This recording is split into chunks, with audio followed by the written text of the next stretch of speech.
இருக்கிறேன். இணைந்திருந்து விரிவாக கேட்டு பயன்பெற அன்போடு கேட்டுக்கொள்கிறேன். அறுவடை விவசாயிகளுக்கென்று தனியாக ஒரு அறிக்கை, அறுவடையை எப்பொழுது செய்யலாம், தானியங்களையும் வைக்கோலையும் எப்படி மீட்டெடுக்கலாம் என்பது குறித்த அறிக்கையும் சமர்ப்பிக்க இருக்கிறேன். இணைந்து கேட்க அன்போடு கேட்டுக்கொள்கிறேன். தற்பொழுது நேற்றைக்கு மழைப்பொழிவை பார்த்தீங்கன்னா, நேற்றைக்கு தான் இந்த காற்றழுத்த தாழ்வு பகுதி அதிகாலை உருவானது. ஆனால் உருவாகி இருக்கக்கூடிய இடம் பார்த்தீங்கன்னா, நம்ம ஏற்கனவே சொன்னோம், மியான்மர் கரையோரத்தில் உருவாகி வங்கதேசத்தோட சிட்டகாங் மற்றும் வங்கதேசத்தோட தெற்கு பகுதி வழியாக கொல்கட்டாவிற்கு தெற்கு புறம் வரும் என்று சொன்னோம். அந்த இடத்துல தான் இப்போ வந்து அடைந்திருக்கு. கொல்கட்டாவிற்கு தெற்கே நீடித்துக் கொண்டிருக்கிறது, வங்கதேசம் மேற்கு வங்கத்தை ஒட்டி. இது அங்கே இருக்கிற காரணத்தினால தான் இங்கே மழை. இது நெருங்கி ஆந்திர பிரதேசத்துக்கு வந்து கரை கடக்க போனால் மழை நின்றுவிடும். அங்கே மிக தொலைவில் இருக்கிற காரணத்தினால தான் இங்கே மழை தொடர்கிறது. மழை நன்றாக யோசித்து பார்க்கணும்.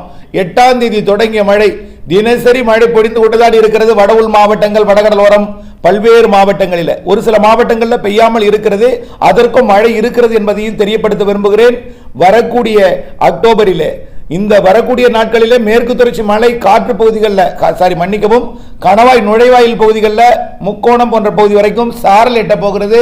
வால்பாறை, நீலகிரி, கன்னியாகுமரி, தேனி எல்லாம் மேற்கு தொடர்ச்சி மலையில் மழைப்பொழிவை கூடுதலாக்க போகிறது. குற்றாலத்தில் நீர்வரத்தை அதிகரிக்க போகிறது. வயநாடு குடகெல்லாம் மழைப்பொழிவை அதிகரிக்க போகிறது. மேட்டூருக்கு நீர்வரத்து கூட போகிறது. மீண்டும் நேற்றூர் நிரம்ப போகிறது. இதெல்லாம் ஒரு புறம் இருக்க, வரக்கூடிய நாட்களில் மழை எப்படி இருக்குன்னு பார்க்கும்பொழுது, நேற்றைக்கு மாலையில் தமிழ்நாட்டின் வடகடலோரம், வடவுள் மாவட்ட பகுதிகளில் நல்ல மழைப்பொழிவை கொடுத்திருக்கிறது. அதாவது கிருஷ்ணகிரி, தர்மபுரி, சேலம் மாவட்டத்தில் தொடங்கிய மழை அப்படியே திருப்பத்தூர், வேலூர், ராணிப்பேட்டையிலையும் தொடங்கி, நம்ம அதான் சொன்னோம், வடகடலோரம், வடவுள் மாவட்ட பகுதிகளில் நல்ல மழைப்பொழிவை கொடுக்கணும். அதுபோல மரக்காணம் பகுதிகள் தொடங்கி சென்னை, திருவள்ளூர் வரைக்கும், அதாவது செங்கல்பட்டு, விழுப்புரம் மற்றும் சென்னை, திருவள்ளூர், காஞ்சிபுரம், ராணிப்பேட்டை, திருப்பத்தூர், வேலூர், திருவண்ணாமலை எல்லாம் நேற்றைக்கும் நல்ல மழைப்பொழிவை கொடுத்திருக்கிறது. ஆக இந்த மழைப்பொழிவு இன்றைக்கு தீவிரமடைய போகிறது.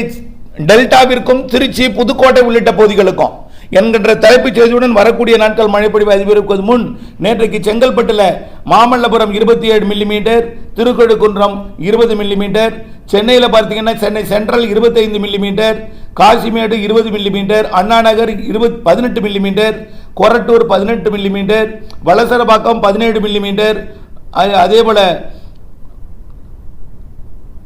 Ice house 15 millimetre. நிறைய இடங்கள் மழை இருக்குங்க, பெரிய பட்டியல் மழை இருக்கு. அதே போல தர்மபுரி மாவட்டத்திலையும் பாப்பிரெட்டிப்பட்டியும் மழை, அதே போல கள்ளக்குறிச்சி மாவட்டத்திலையும் மழை, மூங்கில் துறைப்பட்டு மழை. அடுத்தபடியாக கிருஷ்ணகிரி மாவட்டத்தில் ஜம்புகொண்டப்பட்டி 39 மில்லிமீட்டர் மழை, நெடுங்கல் 26, பெணுகொண்டபுரம் 20, பரூர் 18 மில்லிமீட்டர் மழை, KRP